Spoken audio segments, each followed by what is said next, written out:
10 years ago, if you looked at my life, I looked very different. I had platinum blonde hair for starters and a face full of what looked like an 80s rock band makeup.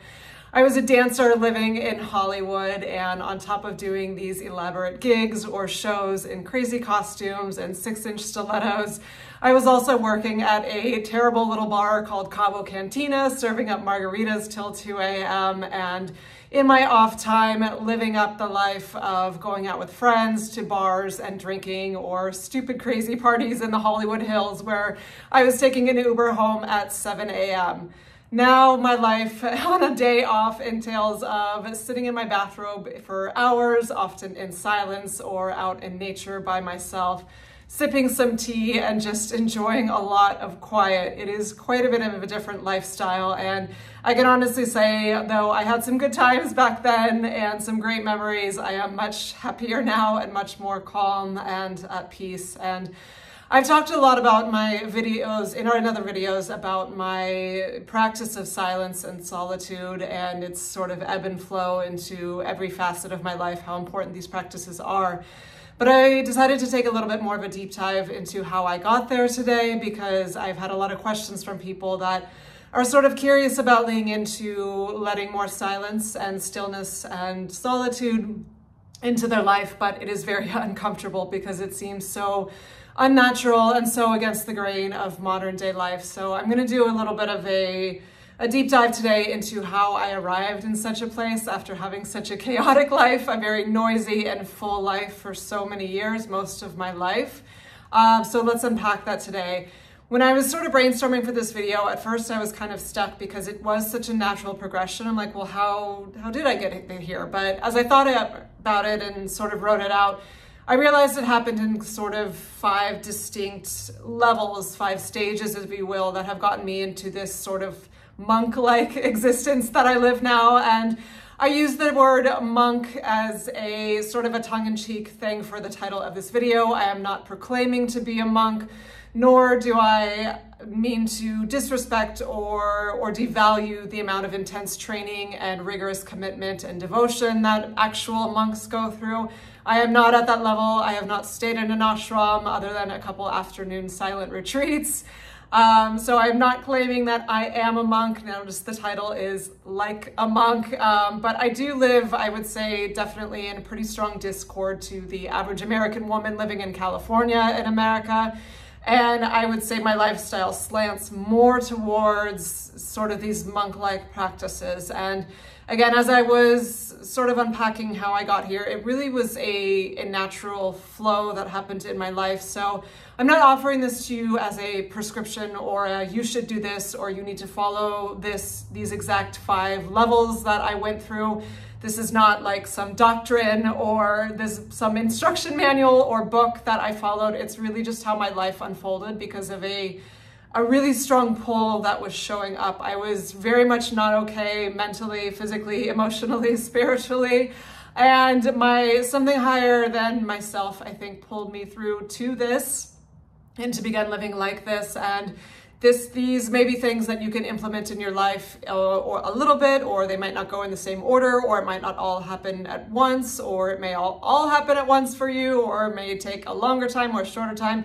Doesn't matter. It's about finding what resonates for you and integrating it into a way that makes sense for you and feels right for you. But I will share what I went through to get to this stage, and hopefully that can help you if you are sort of wanting to lean into this practice of a lifestyle. So here we go. Number 1, level 1, phase 1, step 1, whatever you want to call it, was simplicity. I've shared my minimalist journey a million times on this channel. If you're new here, you can check out my video, how I became an ultra minimalist, my story that gives more of a deep dive into the technical logistics of how I got rid of all of my shit, essentially. But simplicity was definitely the first step in this. I obviously let go of so many belongings. My wardrobe was huge. But things like artwork, things like furniture, things like sentimental items, things like papers or old school documents, everything like that. It was a long process that happened over many years, but that was definitely the first step of being able to live a life of more internal simplicity, was simplifying my external. I really do believe a cluttered house or environment is a cluttered inner environment, because your outer is always reflecting your inner. And I had much chaos going on the inner. And while I definitely didn't have a messy hoarder home, I had a lot of things. And the more I let go of, again, just because something was calling me to do so, the more I let go of, the more I would find new layers of things to let go of, and the more it created space to be able to start to make friends with my own inner demons, as you call them. Though I think demons I'm hesitant to say that, because I think people identify, it's kind of en vogue to talk about your mental health more publicly these days, which is good to a certain extent. I think people are starting to be honest about their mental and emotional struggles, which is good. However, in social media, in this space, people are really strongly starting to identify with certain diagnoses that they are given. I am depression. I have anxiety. I have this disorder. I am neuro blah, blah, blah. I have ADD. And because some doctor told you this. And while that can be helpful for certain levels of understanding of behaviors, I think it's really dangerous, because it can sort of put this label on you and say, okay, this is just going to be how you are for the rest of your life. And with certain different exceptions, like say if someone is born with cerebral palsy or very high level extreme spectrum autism where they can't speak, yes, that probably will be their life, or it will be their life. But there is a spectrum with all of these things. And for me, in my healing journey, while I had certainly a lot of things going on that could qualify for a label or diagnosis, I never wanted that to be my whole life. And I was really, really hell-bent on healing. And something was connecting the dots for me, that this clutter that was all around me and all in my home was impeding me from my healing. So this first level of letting go of all of my things and then just simplifying my life so much started to create space to start to be able to look at the inner world and start to just calm down a little bit. And in tandem with that, I do have several other videos about my finances if you want to check them out, how I keep my finances simple as an ultra minimalist, and exactly how I spend my money as an extreme minimalist. In tandem with simplifying all of these things on the external, simplifying my finances came hand in hand with that. I paid off all of my student loans and my car loan, and I had never had credit card debt because I believe credit cards are whack, but I was able to create a nest egg and become debt-free. And while money isn't everything, if you're struggling with it, it can be. And for me, certainly living paycheck to paycheck and having this constant worry as an artist in LA, like, shoot, am I gonna pay my rent? I really started to tackle that in conjunction with my simplification journey, because when you are worried about money, it is extremely difficult to have mental real estate to tackle other problems in your life, because it is something so linked to survival. If you can't put food on the table or pay your bills, it is very hard to say, okay, yes, I'm gonna look at my inner child today or have a good cry. Like, no, you're stressed about the immediate issue of money. So I do think that is a very important thing to tackle first before you are able to sort of relax into the inner, because when your survival needs are met and taken care of, it again creates more space to start to look at the inner world. So that was kind of step one, was just simplicity of all of the tangible things around me in my external world. What sort of dovetailed off of this was something I didn't necessarily plan. It was, again, just this snowball effect of my body almost making the decision for me, and something bigger than me, higher than me, deeper than me, however you want to say it, making the decision for me. And this was deep sobriety. I think maybe I coined this term. I don't know. Maybe I accidentally copied it. I didn't mean to, but I'm not sure I've seen a video on it. But for me, deep sobriety, how do I define that? What is it? We think of sobriety as, okay, abstinence from certain things that you can be addicted to, like drugs and alcohol are the most common ones. And for me, while I didn't ever have a drug sort of issue, I did drink, I wouldn't have called myself an alcoholic. I was just a normal adult drinking on the weekends, and sometimes too much, and sometimes having some wine at home by myself at night and feeling like shit the next day. But that was sort of the first thing to go, was I got to a point. I do have a video why I stopped drinking if you want to check that out, but it became this extreme repulsion in me, and I was already vegan at the time and was already a professional athlete for most of my life, and I just hit this wall of like, why the hell am I putting this poison in my body? I don't want this. It doesn't make me feel good. Even in the moment when people say, oh yeah, it's fun to be buzzed, I wasn't actually having fun, and it was starting to become glaringly apparent that this was just a giant distraction, and I don't want to rely on a substance to feel good. And furthermore, the day after I have that substance, I always feel trashed, terribly, physically, but also terribly emotionally. And as someone trying to heal your emotions, if you are putting in something that just depletes your serotonin the next day and makes you feel even more anxious and depressed, I was like, why am I doing this to myself? So I don't even give myself a huge pat on the back for like, ooh, I quit alcohol, because it was very easy. It just became this extreme repulsion of, I don't want this. It's not adding value to my life. But in addition to abstinence from substance, I include all addiction in this category of deep sobriety. And this was sort of the next phase of not just letting go of substances, like I include nicotine / vaping in this, with this as well. Let me know, European friends.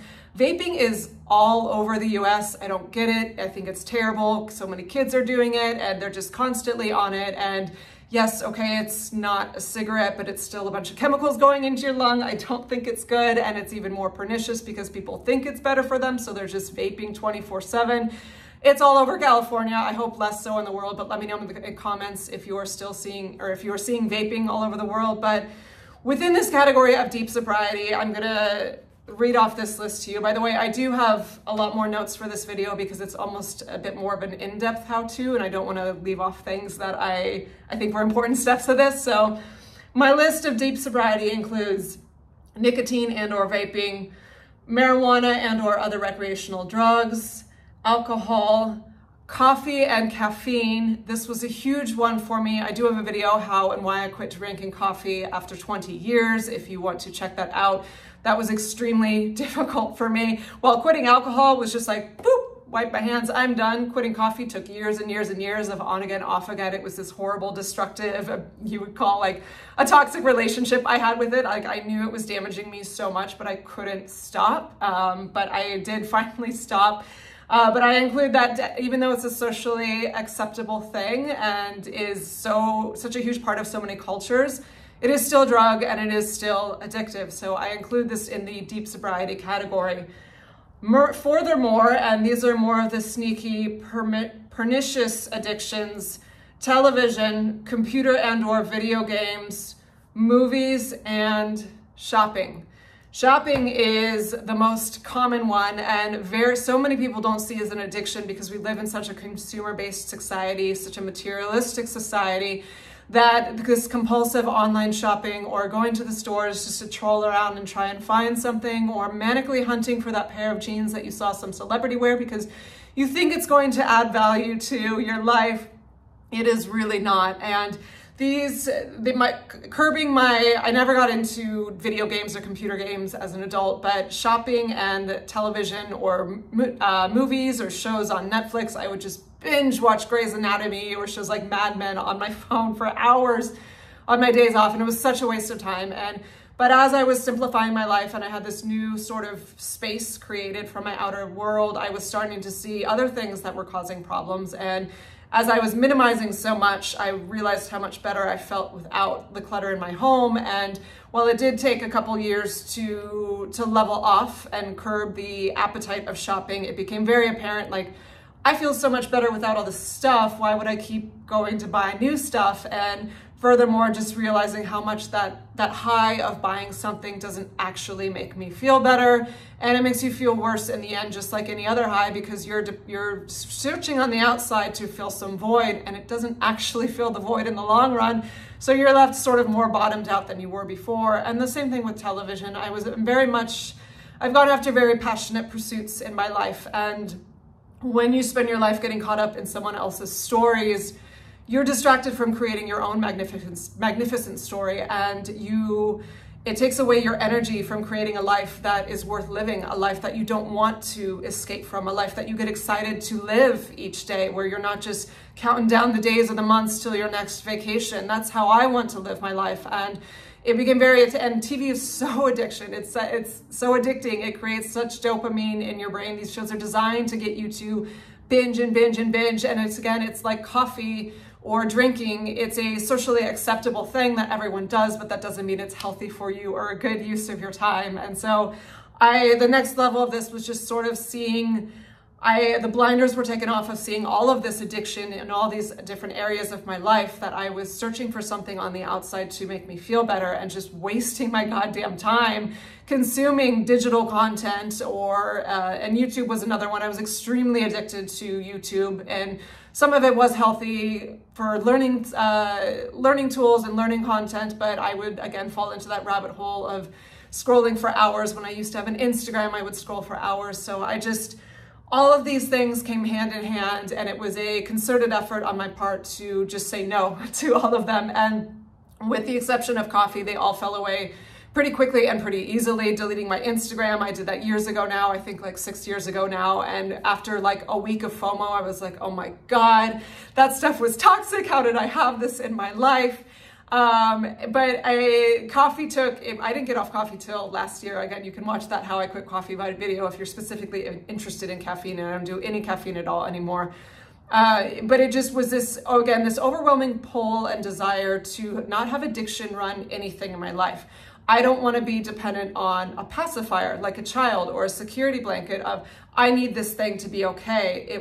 I had felt so not okay for so many years. It was this overwhelming drive of, I am all I truly have. And I don't want to rely on these external pacifiers that will just completely give my power away, because when you are dependent on these things, you're just saying, I don't have enough to be okay on my own. And certain transitional tools while you are healing as a short-term remedy can be a good thing, but as a long-term sort of just dependency, I just felt, again, this overwhelming drive of, I do not want to be dependent on anything other than myself and my body and spirit, God, or source, whatever you want to call it, nature.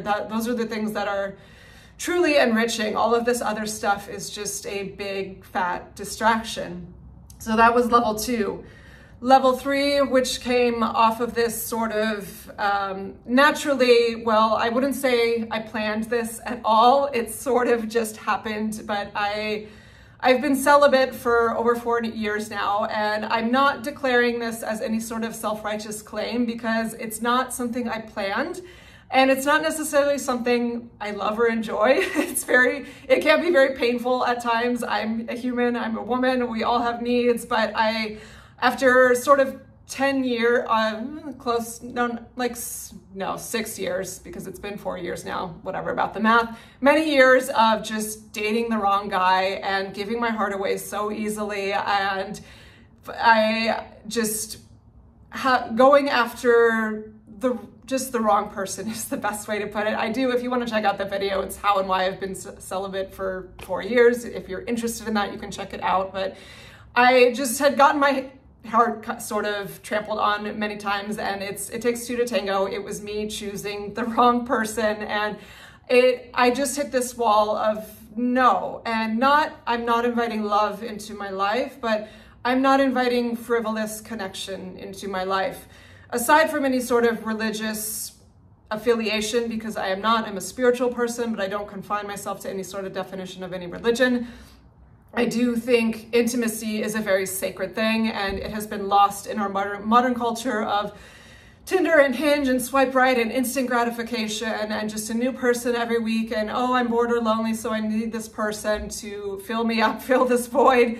And I think it's very tragic because, again, whatever your religious beliefs are or are not, spiritual beliefs are or are not, being intimate with another person is an extremely powerful and sacred act. And while I'm not saying you necessarily have to wait to be completely in love with someone or completely like they've already proposed to you, especially for me at my age, that's not realistic. And that's not even necessarily what I'm seeking, but what I am committed to is Are you willing to explore a deeper connection? We have no idea. There's no guarantees. That's how life works. That's the gamble of entering in relations with someone else. But what I'm not willing to do is have surface level, just frivolous connection where someone is really only interested in a physical gratification and then moving on after a couple weeks. That is boring and painful and a waste of something very sacred, in my opinion. And so when I set that boundary for myself, it really, yes, it did perhaps cut me off from some short-term physical experiences, but I'm just not willing to do that anymore because I think it's cheapened something that is so beautiful and so sacred. And when two people meet and there really is just this willingness and openness to, okay, we don't know where this is going to go, but I want to deep dive with you and see where it could go. That's a beautiful and special thing. And that really doesn't happen every day or every week or every month. And it's not something you can just swipe and find on Tinder with ease. Does it have it every once in a while? Yes, sure. But it's definitely, that's going to shrink the playing field a lot, having those parameters. But for me, I went through too much pain and too much empty interaction, and I have too much regard for what is sacred, and I now, and self-respect and dignity to give my heart away so easily. And so I just want to take, at this point, better care of my heart. And also as I started pulling out these addictions and started getting to more of a space of healing, as much as I really was desperate to have partnership in those years where I was seeking it out, because I never was seeking a frivolous connection, I just kept coming face to face with it. Whereas in years past, there was sort of this desperation to find partnership and a huge loneliness and a huge feeling of lack without it. I'm now finally, as I've gone through pulling myself out of these addiction pacifiers and pulling myself out of just the world of chaotic consumption around me and come to more of a level of solitude, it's been more okay to be on my own, and it feels less like this ache and this need for another person. And it's sunk into my higher awareness of, if you are trying to seek someone from this place of you complete me, or I need you, or you're my other half, or you're my twin flame, or my soulmate, and I don't feel good unless I have you, that's going to be disaster. And that's what I created for myself for those 6 years of sort of like doing the dating scene in the way that I was doing. And I now have this knowing and this resolve, as painful as it is sometimes, of someone will come into your life when they are supposed to. I am still a romantic. I do still believe in fate and serendipity, but I know that until I feel completely okay on my own and with myself,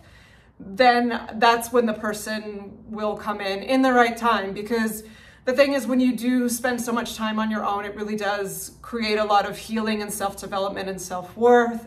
Self-worth comes out of it, but inner self-work that will make you a far better partner and be able to bring so much more to the table in your relationship, and be able to attract someone who probably has done a lot of inner work as well. And from there, you can have a much deeper and healthier partnership when you're not just battling your own BS the whole time and projecting it on each other. So I do have faith that these years alone have given me a lot of tools to create a healthier partnership in the future, and let me do a lot of inner work and healing that was absolutely necessary. And that is really difficult to do when you are in partnership, because you're giving so much to the other person. So I do believe everything happens for a reason. And while this was never a set thing of, well, I'm just celibate now, like it's just happened that way. But if I meet the man of my dreams tomorrow, am I going to say, oh no, I'm sorry, there's clearly a connection here, but I'm a monk and I'm going to, no. Like if I meet someone, as soon as I meet someone that's right and there's a deep connection, like, yeah, we're going to run with it together. But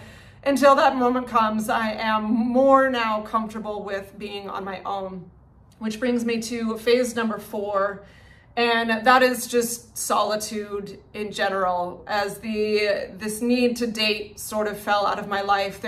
You hear a lot people saying, well, just put yourself out there. But as I stated earlier, there's reasons why I'm not. But we tend to fill this void, if you're not in partnership, than to socialize a lot with friends. And I used to do that more in the past. And in conjunction with all of this inner work and healing that was going on, and now that I had created space and taken away these pacifiers and taken away toxic situationships, I was starting to learn more about myself and know that, oh, I actually don't love to socialize so much. And whereas I never really did. I just would sort of force myself to, or I would feel so anxious on my own. I'm like, oh, okay, I should go out with friends. But I would just drink because it felt socially awkward. And I always just felt more at rest and at peace and at home. And especially the past 10 years of working in a restaurant and being a teacher, two very hyper social, very hyper energy draining professions.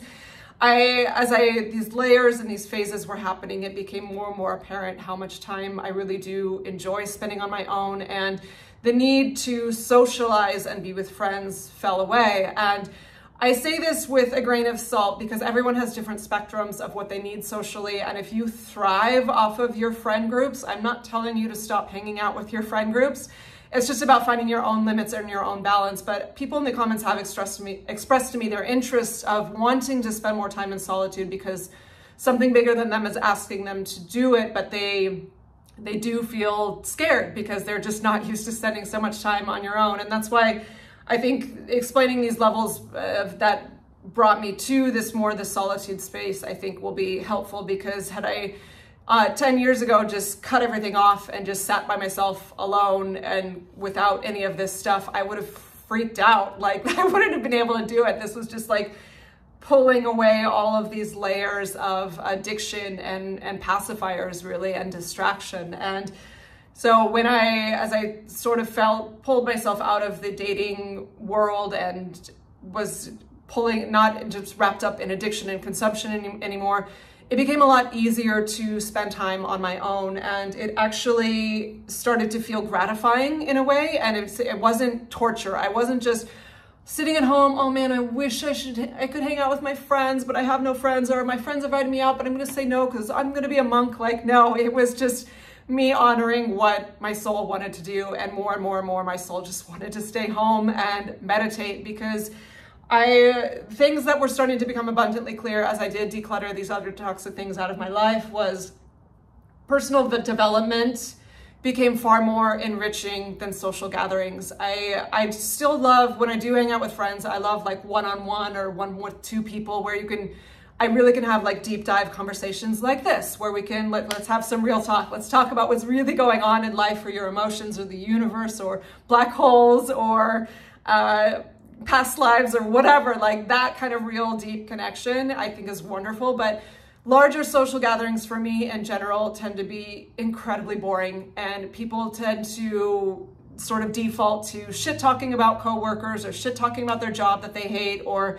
shit talking about politics, or shit talking about how other people live their life. And it's incredibly toxic or just really boring and shallow and surface level. And as I took sort of the blinders off of consumption and addiction, I became sort of allergic to these bullshit conversations, and I would just Irish goodbye at these parties and leave after like 15 minutes, because I'm like, everyone's drunk and I'm sober and everyone's just talking about nothing. And I don't mean this to be mean or judgmental or hateful, because I think it just depends where you are and like who the people are. And there can be a lot of positive energy that comes out of large group gatherings. Just for me, it's draining and usually not my jam, and I'm not interested to talk to someone about them retiling their bathroom or picking out new towels. Like, if that brings them joy, great, but like, I just can't go there on a conversational level. It's phenomenally uninteresting to me. And I was starting to experience such deep level transformations on my own that it became incredibly more rewarding to sit home and meditate and have a good cry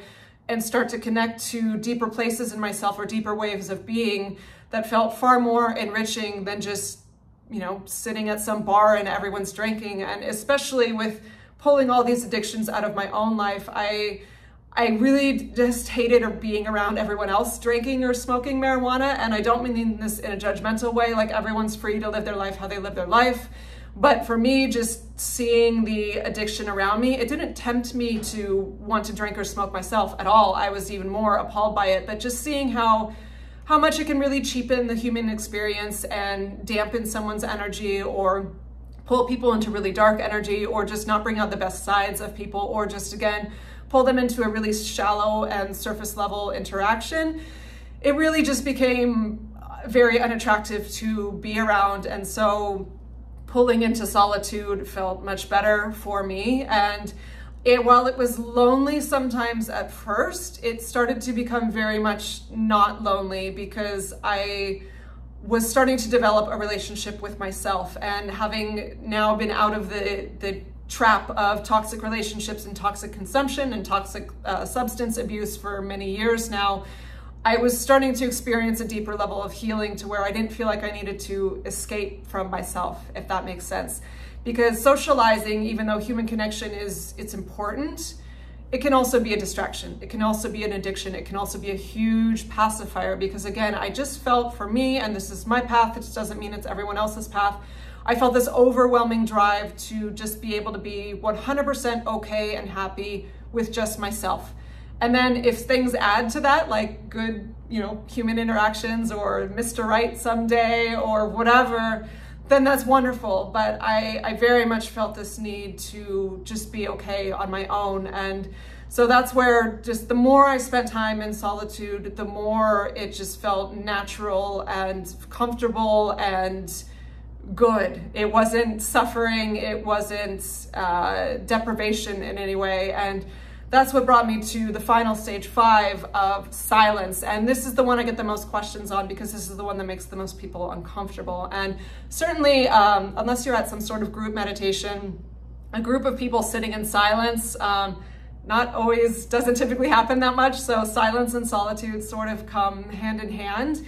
But silence was the trickiest, or the most challenging one to come to for me. Again, if 10 years ago I had cut everything off and just went and sat in silence each day for 5 hours, like I can often do now, I would have gone batshit crazy. I would have freaked out. I would not have been able to handle it. But again, this overwhelming drive was pulling me to it. I had this sort of insatiable curiosity of, what is it like to just be? What is it like to be able to just sit and be a human and not have anxiety, not be shaking my foot, not be scrolling through something, not be texting someone, not be trying to call someone, not be trying to watch a movie, not be trying to pace around my house and clean something, to just be able to sit the fuck down and be okay and be happy and be relaxed, because I had not had that my entire life. And I can honestly say not every day is perfect. It's ebbs and flows with depending on what's going on in my life, or what I have or haven't done, or sort of consumption patterns with maybe too many YouTube videos that will still ebb back into my life sometimes.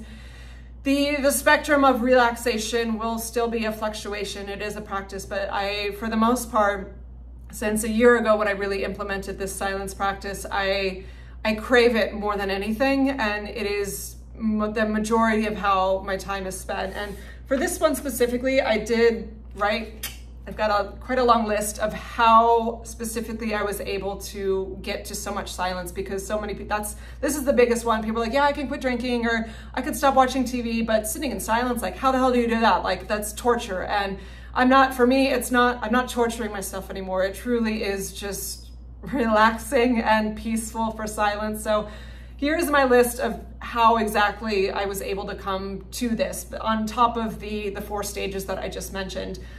The first sort of ripping the Band-Aid off, that when I was going into this, was really intense journaling.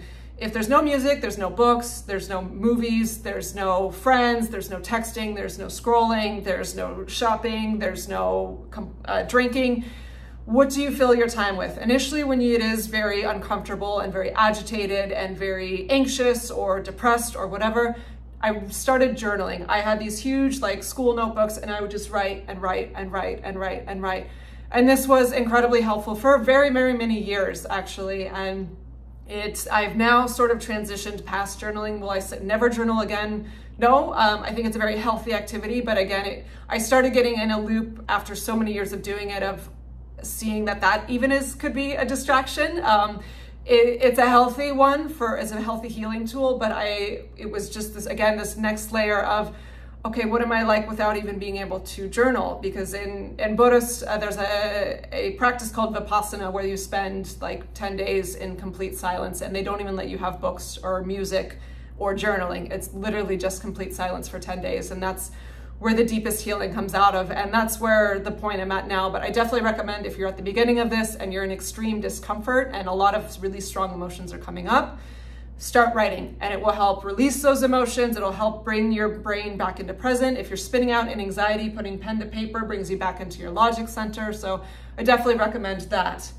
Nature, being outside. You sitting at home, if it's, you know, dark and alone and whatever, you can feel extremely lonely by yourself in silence. But most of my silence last year, because I was still living at the coast, I would just be sitting out by the beach, even at nighttime, and just sitting, or in the daytime, go on a hike and just sit by a river or a creek or on a mountain. And I promise you will feel far less lonely. Nature will hold you, and you will feel the beautiful energy of the planet coming through, and it will feel way more connected. And I can honestly say, I can be by myself for 8 hours in nature and I will not feel lonely.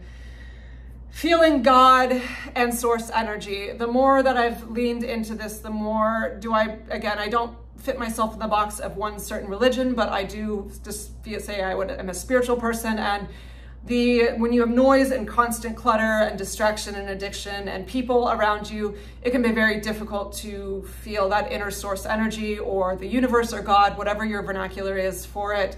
But the more time I spend in silence, the more or in nature, I have been able to tune into that energy.